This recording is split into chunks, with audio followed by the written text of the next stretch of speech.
Welcome to Bridges Live. I'm Dr. Paul Dyer, and we're going to be talking with Miss Sherri Warren about Mr. Keith Warren. And before we get into that, I want you guys to always meet the people I want to visit with, and I always bring on a couple of things. Every time I do a show, every time I do a podcast, wherever I do, it's just about community. It's about building an understanding. But first, you have to understand something. You have to be informed about something. And then, ultimately, I want you to take an action. If you don't take an action, just throw my podcast out because I'm not the person you should be listening to. Because if you're not going to listen to something and understand something, then you're going to miss something. And we are going to be missed in all the things that we could do, can do, and probably need to do. I would never use the word should because that's a choice. You're going to make a choice. But your choices are made of what? But before we get there, hi Sherri. Thank you for coming on to Bridges Live with Dr. Paul. How you doing? I am well. Thank you for having me and giving me the opportunity to talk about my brother. I know this is a sensitive subject, but let's give people the information about what happened, and where we are. The Cliff Note version is 1986. My 19-year-old black male brother, teenager, was found strung up on a tree in Montgomery County, Maryland.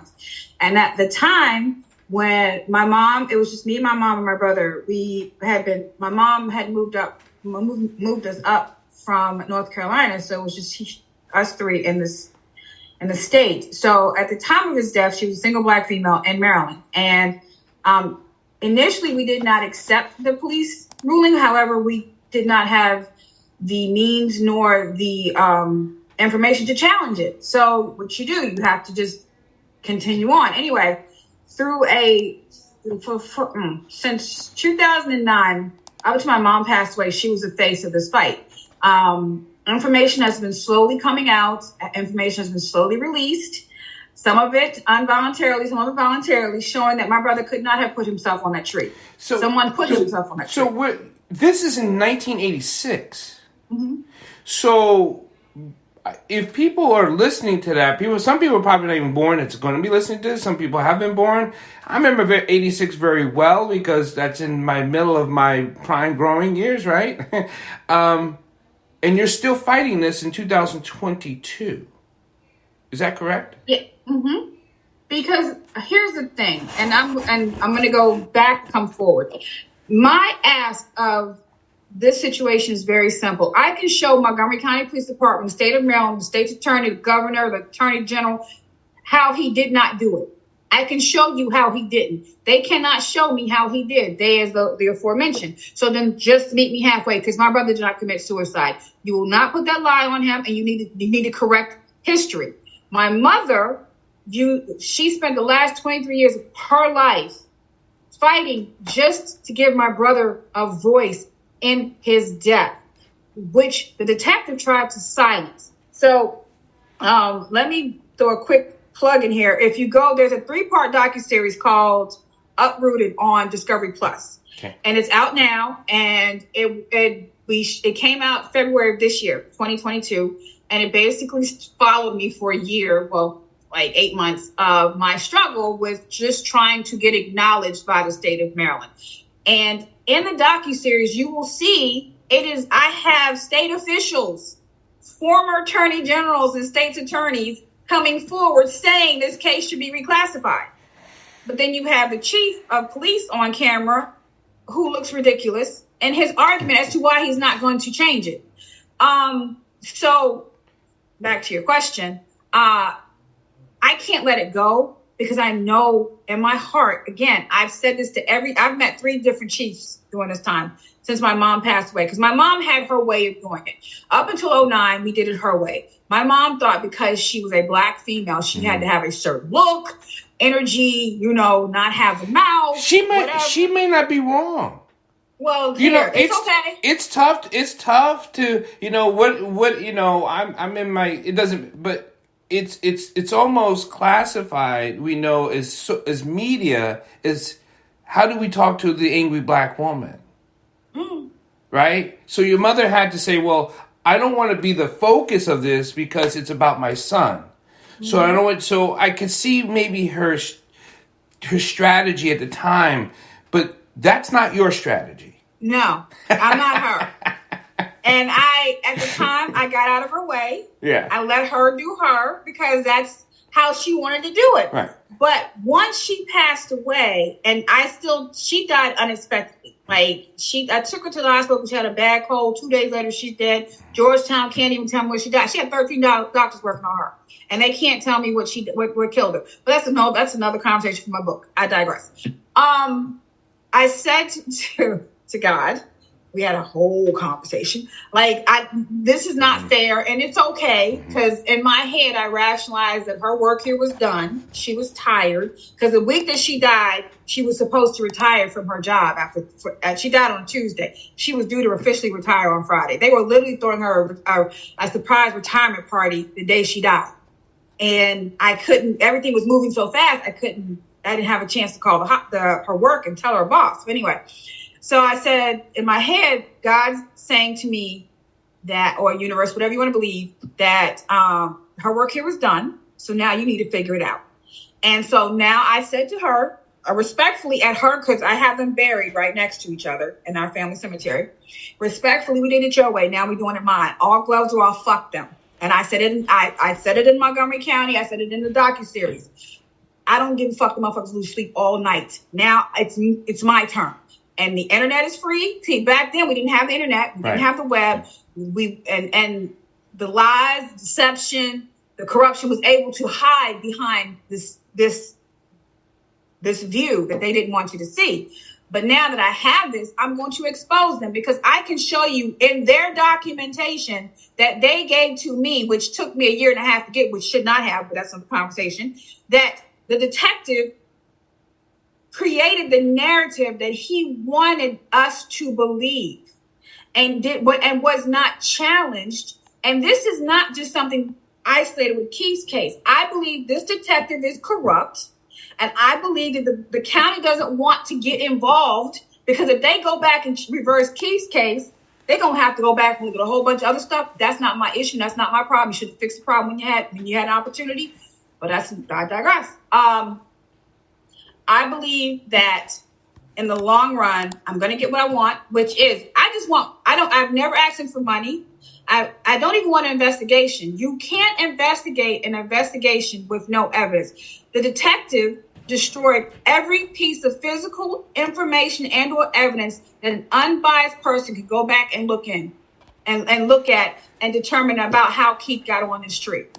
So for the public's sake, this is so disturbing, because this isn't the first story that this has been told.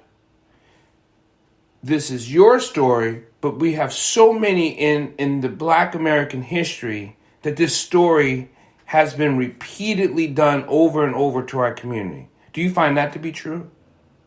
Absolutely, because with the release of the docuseries, with the release of, because I'm going to openly admit this for the first time on your show, I troll the internet. So I will Google my brother's name, and I will Google my name and my mom, and I'll find out what information is out there. And if I find any incorrect information, I'm going to correct it. So I've had people find me with stories like mine, asking what can they do? How do they start? Where do they go?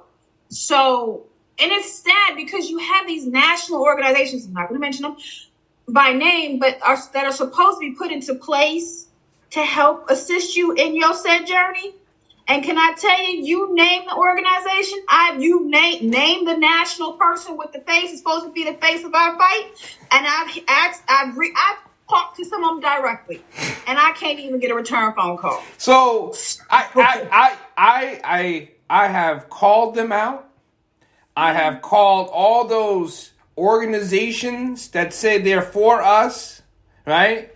Or the national this for us. And they're like the whisper in the wind when we call upon them. And they're tone deaf. And since I feel like we've been bamboozled.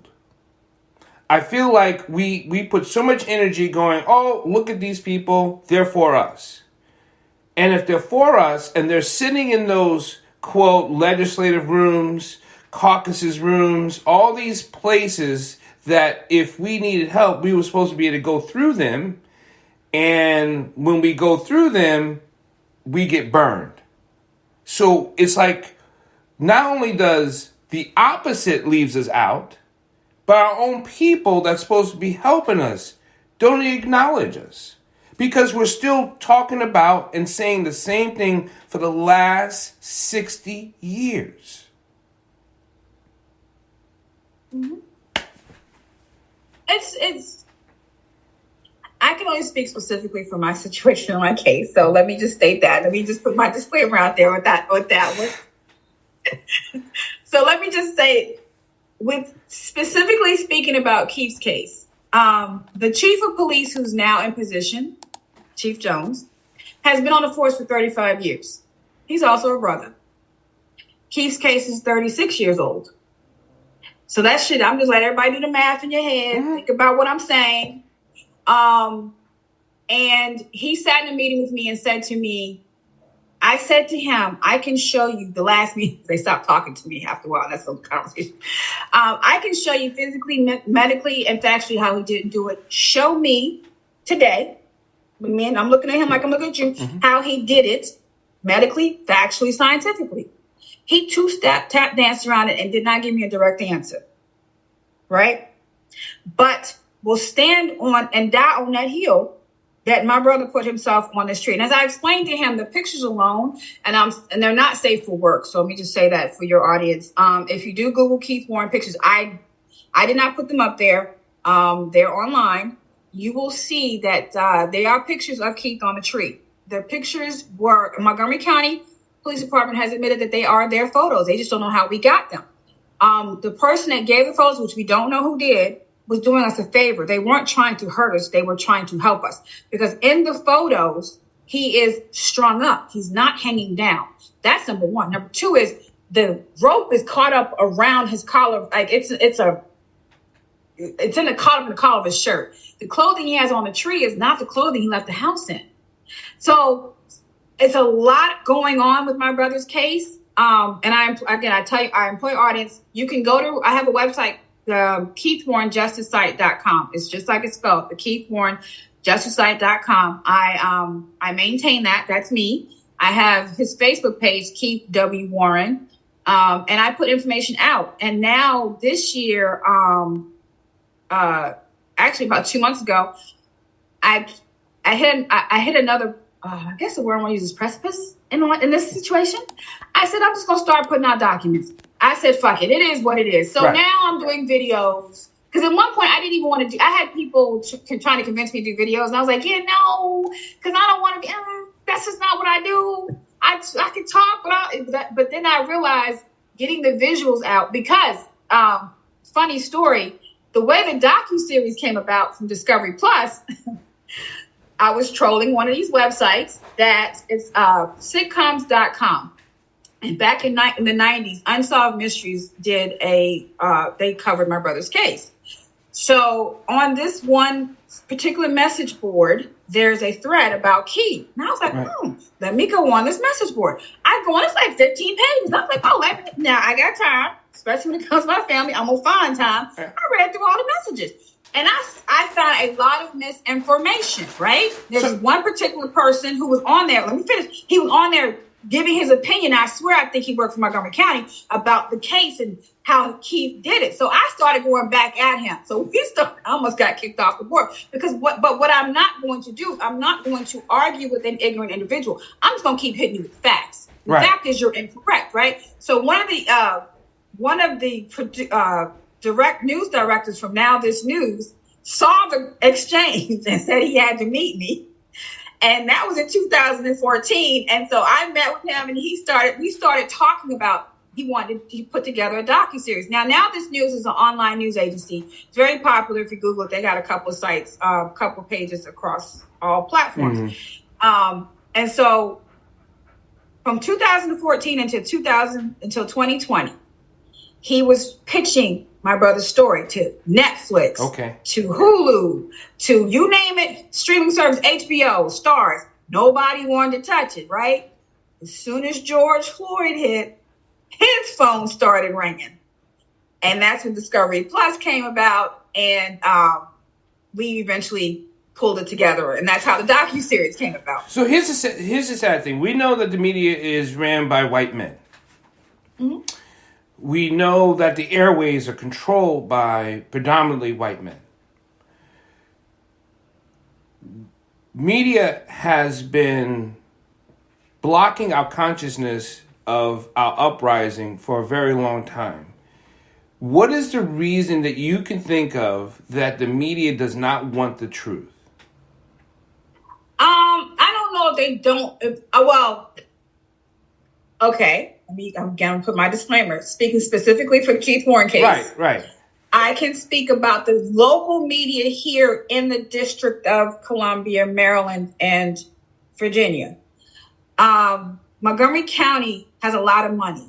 Yes. And one of the richest counties in Maryland, and Maryland is one of the richest states in the United States.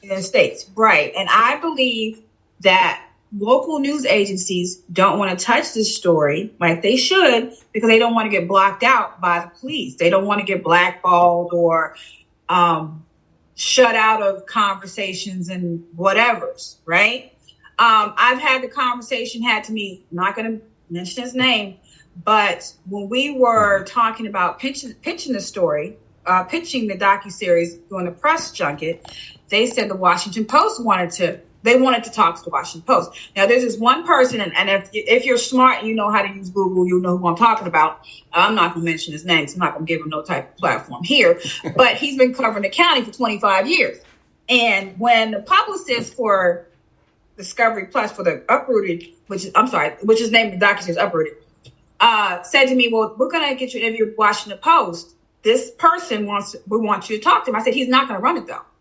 And so they said, why wouldn't he run? I said, because he's not going to run it. He's been in the county. He's been covering the county for 25 plus years. He has friends. I know he's not going to run it.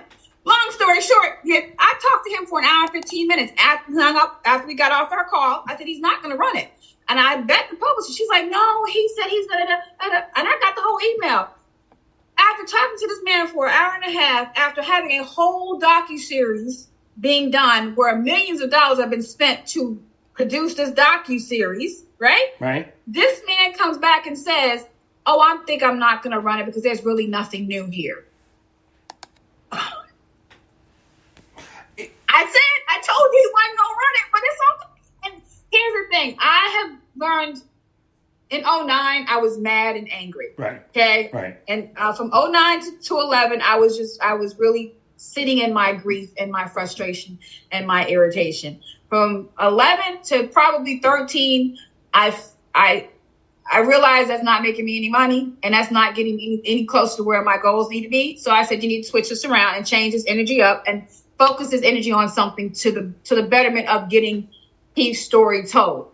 And if I've done nothing else in this day and age, that docuseries and that website with that information is going to live on beyond years. And it's going to continue to expose the lies and the deceit that's going on in Montgomery County in direct connection to Keith Warren.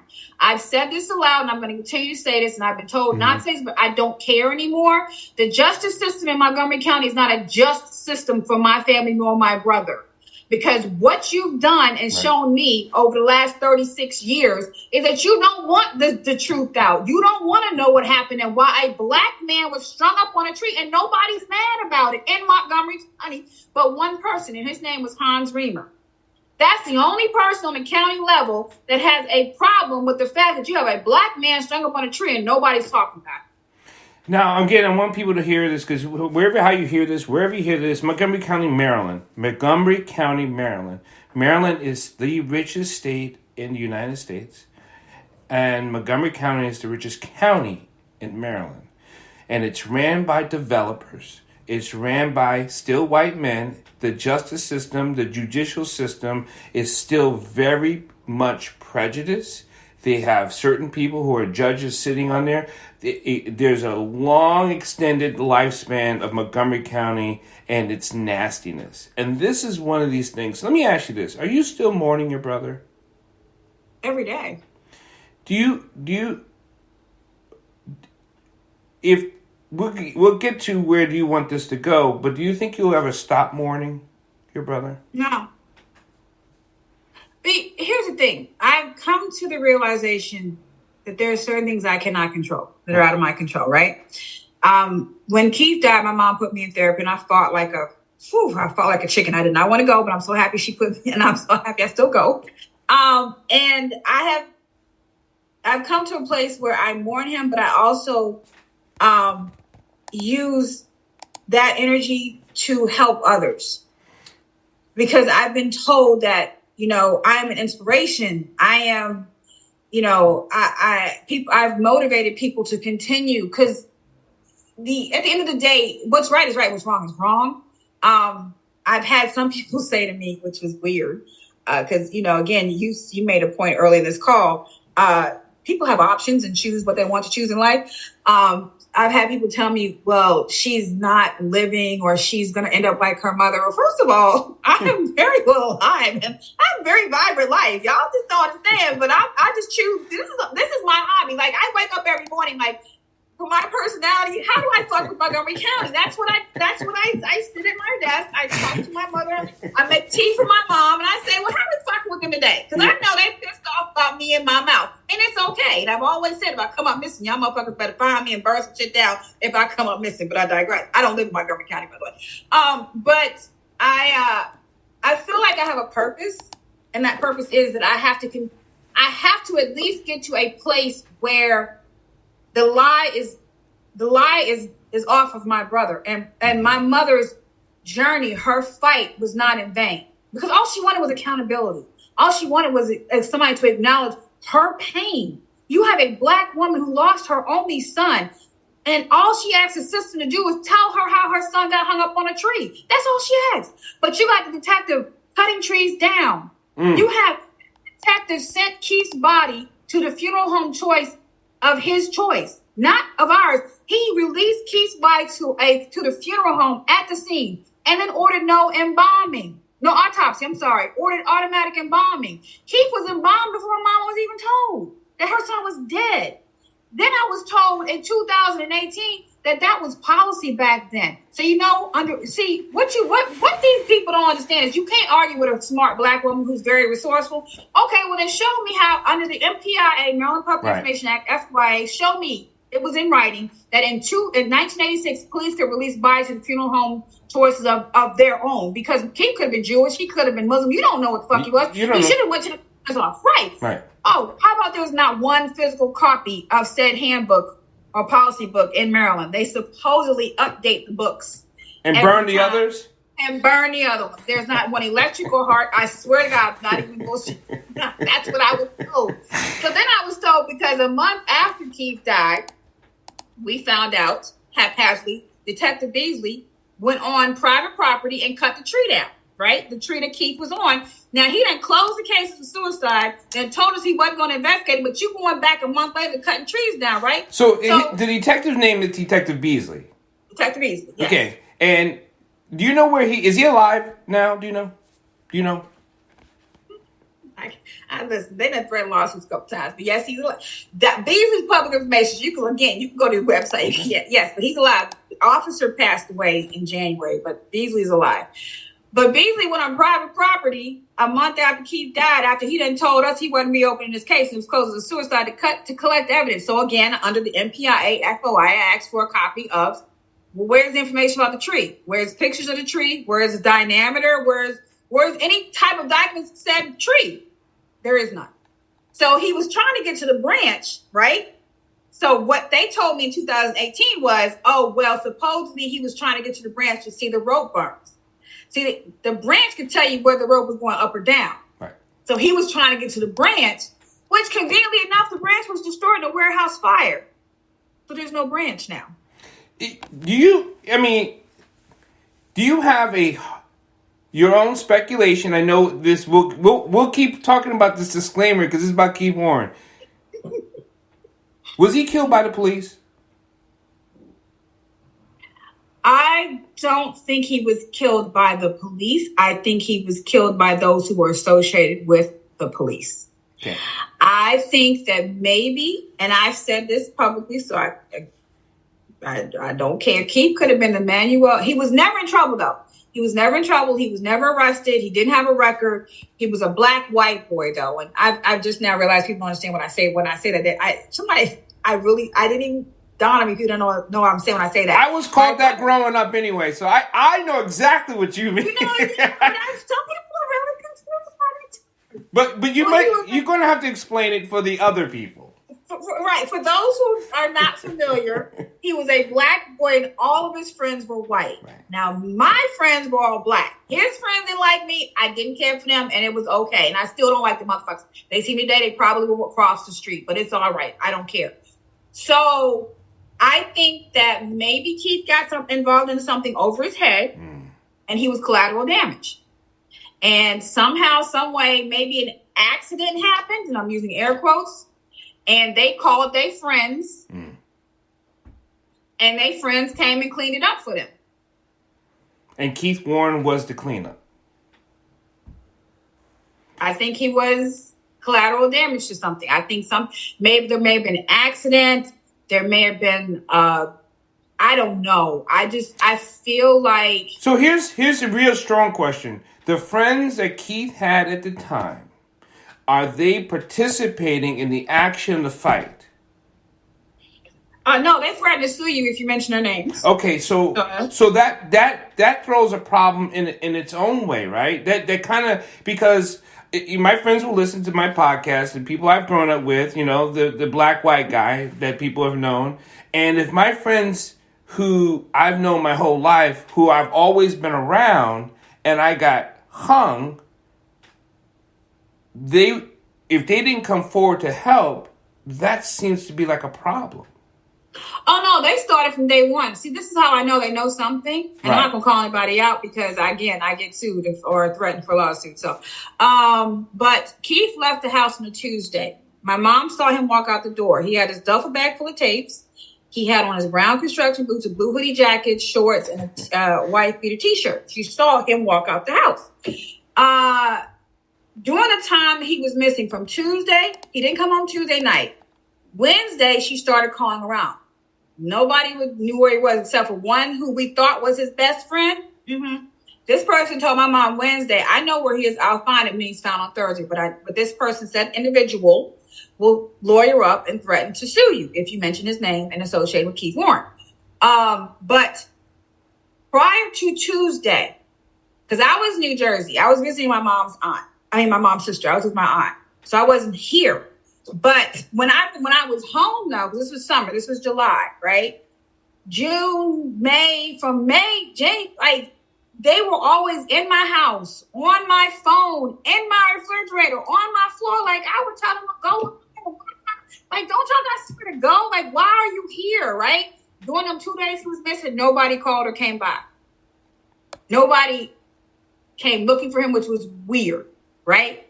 And so I always told, I used to say, unfortunately, you know how they say sometimes the tongue speaks prophecies? I used to tell them, I said, the white boys are going to get you. The white boys are going to be definitely, you keep fucking with them, they're going to get you. But who am I? But the bigger picture for me is not so much his friends, it's the justice system in Maryland.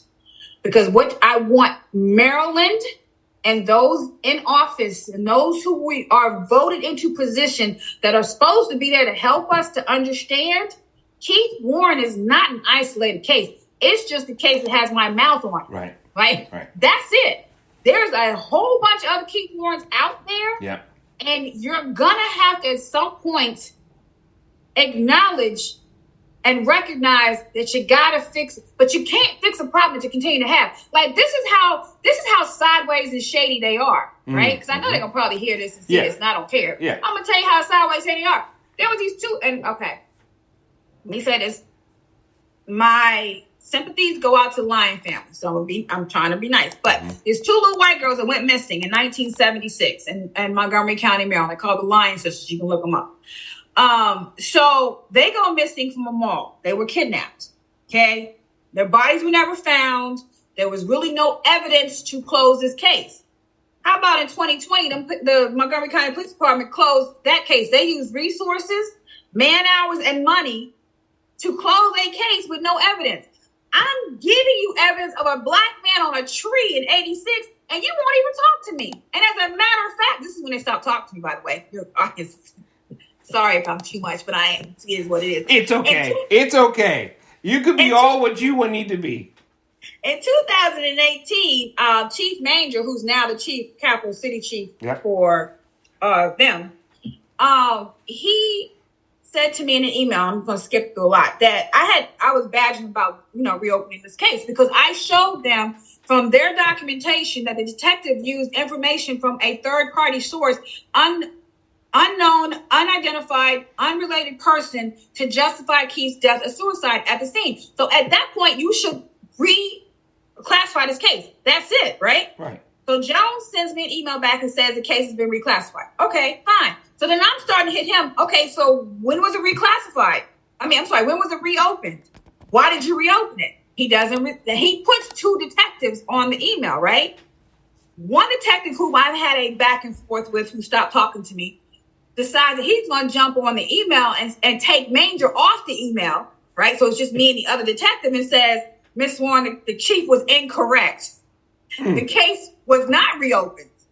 So then the other detective jumps into the conversation, not realizing he has hit reply all, right? And said, that's not something to the effect of, that's what I was talking about yesterday. This is going to cause a shitstorm. So of course, me being a smart ass that I am, I responded back, hi, still here. This is going online. Thanks. So they stopped talking to me after that. But this was in 2018. So you have two current detectives that are having an online conversation with me, right? That I mistakenly get put into, that are referring to Keith's case as a shitstorm, and you still see no problem with this?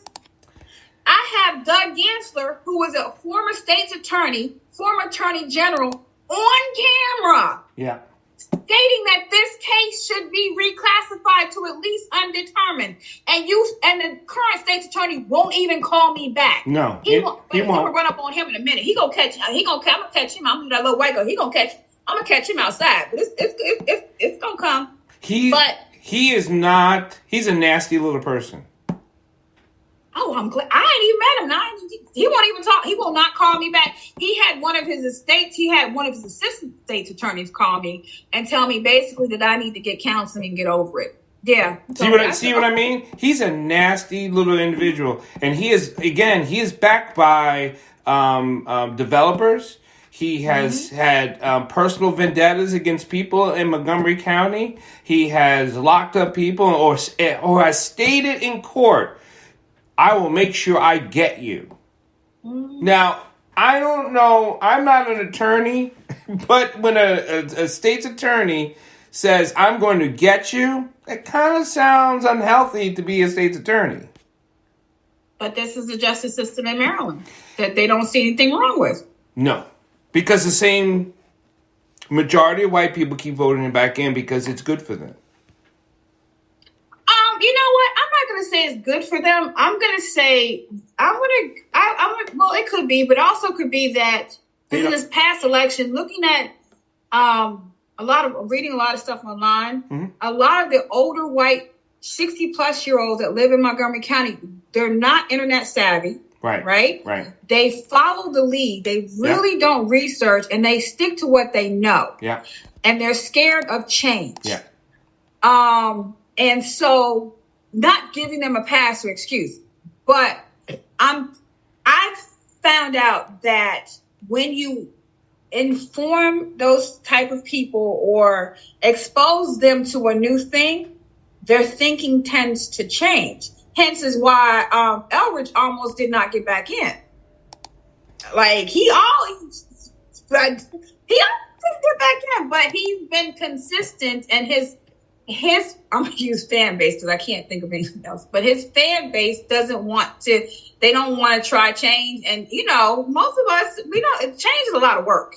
Think about it. Change and expose yourself to new things, that's a lot of work. And if it's an uncomfortable thing, most people don't want to go through that part. They got too much other stuff to be worried about. That's not one thing they want to worry about. So how can whoever hears this, whenever they hears, you have the information, the understanding is appalling.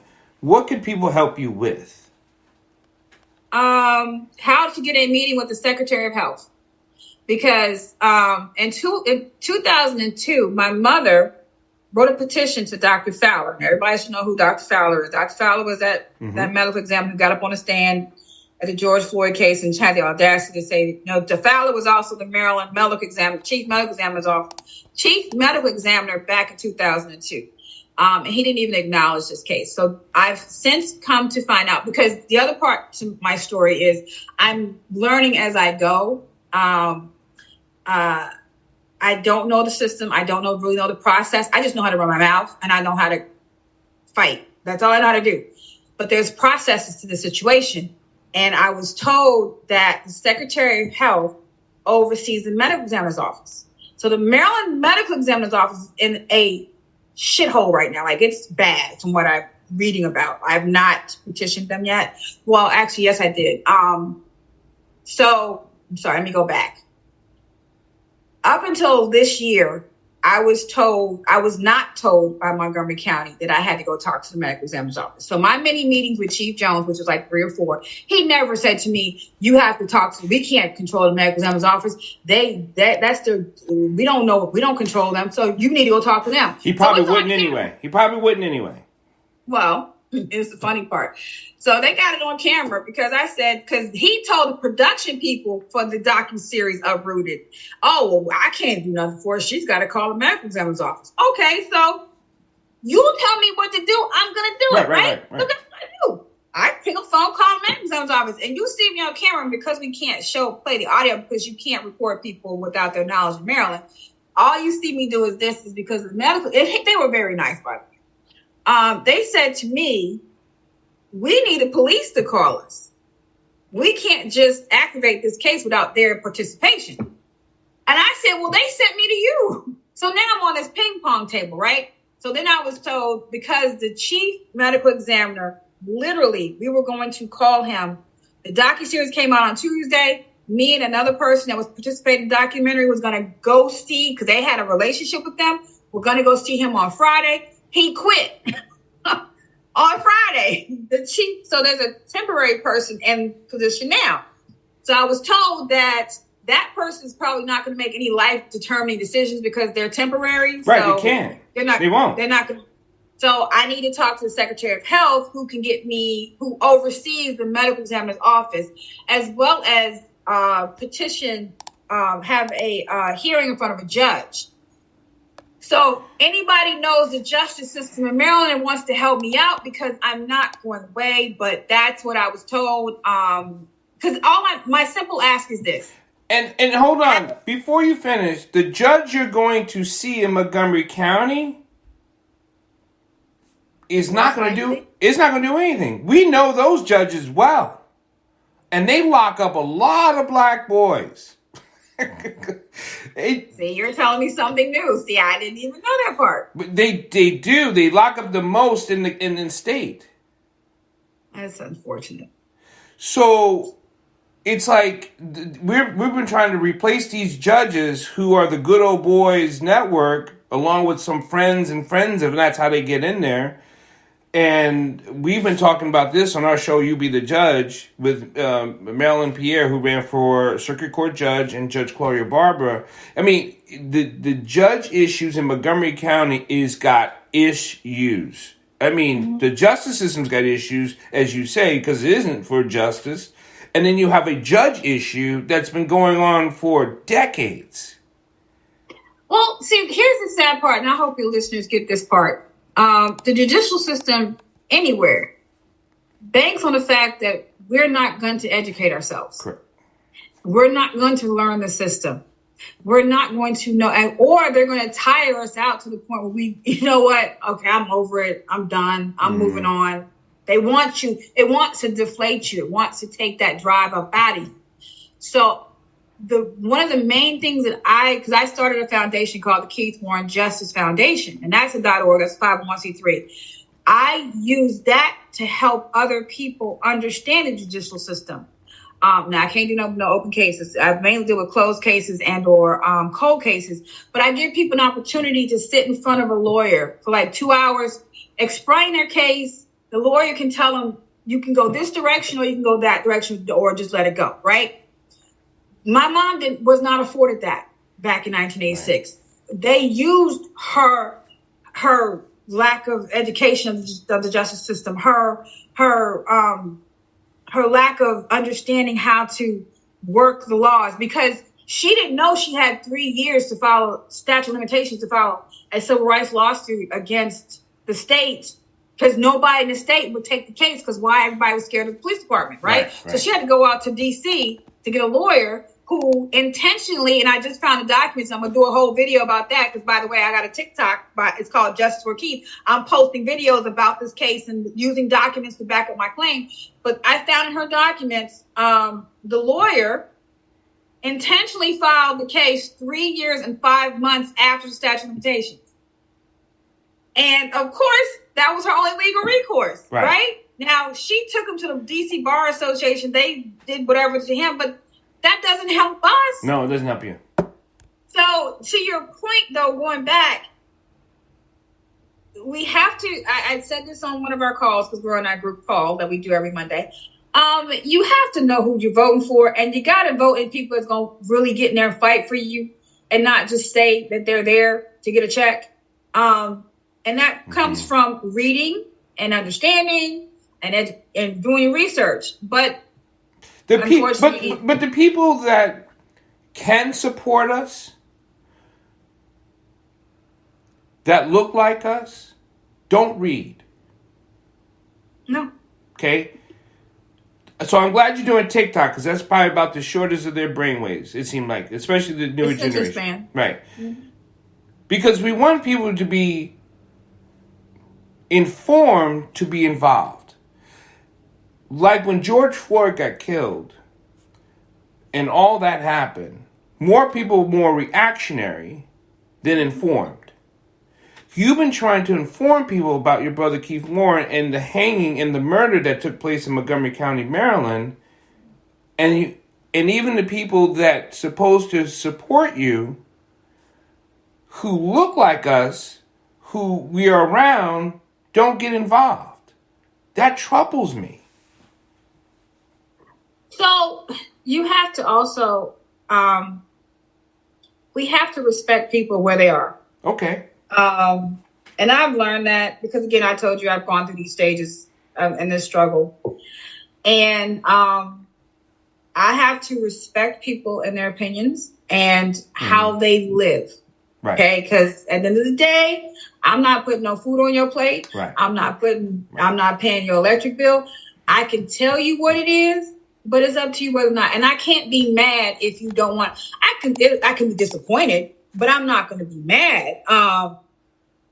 But in the same, on that same line of thought, don't come to me crying about, oh, well, my cousin got locked up unfairly because of da-da-da-da-da. Well, motherfucker, did you vote? No. Right. Remember you said you weren't going to vote because you didn't have time or you didn't feel like your vote counted. Well, that's why your vote, I guess your vote going to count now because the judge who locked your cousin up, oh, well, he is the one who got voted in. Did you know that part? No. Right. Because why you didn't want to be bothered there, but now all of a sudden you're going to be bothered. I literally had this conversation. So what you want me to do?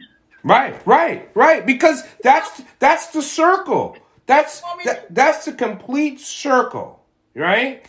It's like the people who are leasing these cars and pretending to be what they want to pretend to be, and they're not doing what they can do for our community or for the community or for humanity. Pick one of the three. Mm-hmm. Because we need you to be informed to do. What's your next step? That's my next. Well, so I don't know if I should, mention the group that we're in, but yeah, you can. The African American Leadership Caucus. I think I'm saying it right.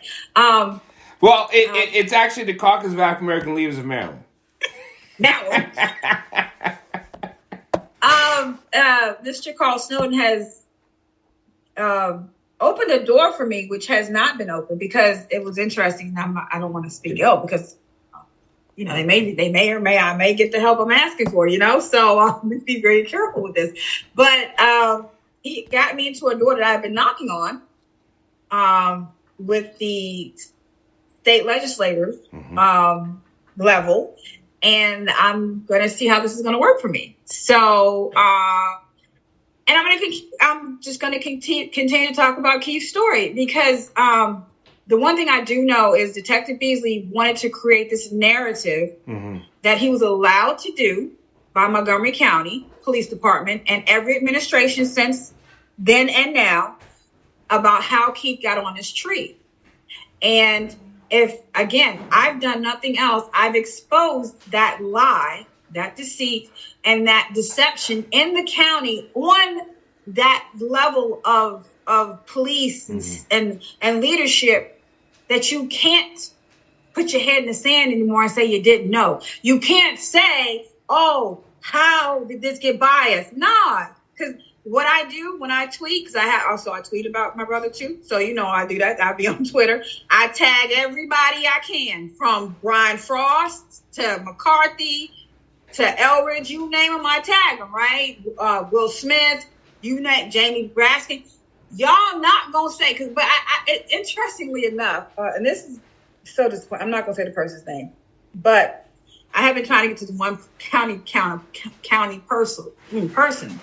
And I had emailed the person, the email the person has on their website to contact them, right? Right. So I just happened to be at the Congressional Black Caucus, and if everybody sees my personality now, there's no shame. I don't care. I have zero fucks. The only person I care about is my grandmama and Jesus. That's all I care about.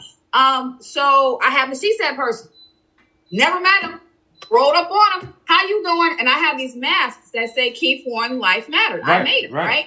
I said, yeah, I'm Sherri Warren. I've been trying to get to you. Long story short, this person said to me, well, which email did you hit me? Well, that's the incorrect email. I'm looking at him like, well, yeah. But that's the one you got for public information. Right. So my counterpart in the Southwest, she's in my ear. She's like, shut up, be nice. I was like, ooh.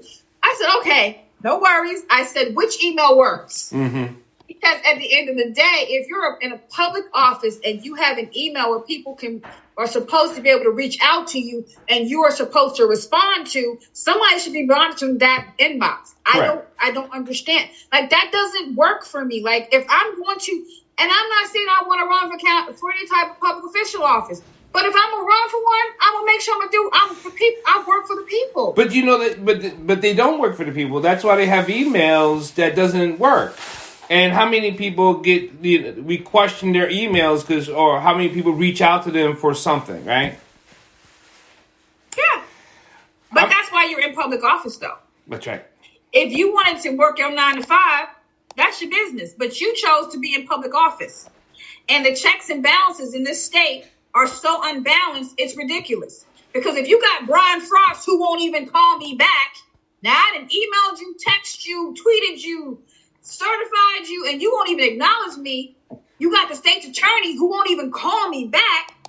Where's the checks and balances to the judicial system? So now you've got these cops running, and let me tell you my disclaimer. All cops are not bad, because trust me, if some shit happened in my house, I'm calling 911.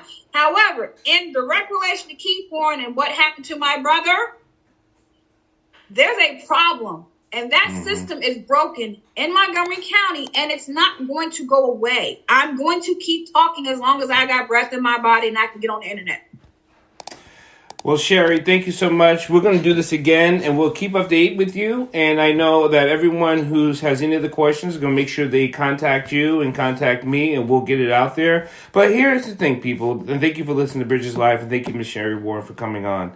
I want people to really take heed to the justice system that Ms. Sherri just really pointed out. Whether you understand what happened to her brother Keith, whether you believe it was wrong or nefarious, whatever, there's a process that has not taken place, and it has been dreadfully unfair. And it sickens me that this is a story that is going to be repeated over and over since Reconstruction, right? Hanging of black people, killing of black people, and no one caring enough to do anything to see the justice. That's all. Anything you want to say before we take off? No, thank you for giving me this platform. Thank you for giving me the opportunity to talk. Thank you for your listeners for listening. And if you want to find me again, all you got to do is Google Keith Warren. You can find me. Thanks, Miss Sherri. Everyone have a blessed evening, blessed day, blessed life. Be kind, be compassionate, and be purposeful in all of your intentions of what you do, because we need you to be more purposeful, intentional of bettering our human race. If not, we suffer as a collective group, and more people suffer more than others. Let's stop the suffering and do something. Thank you.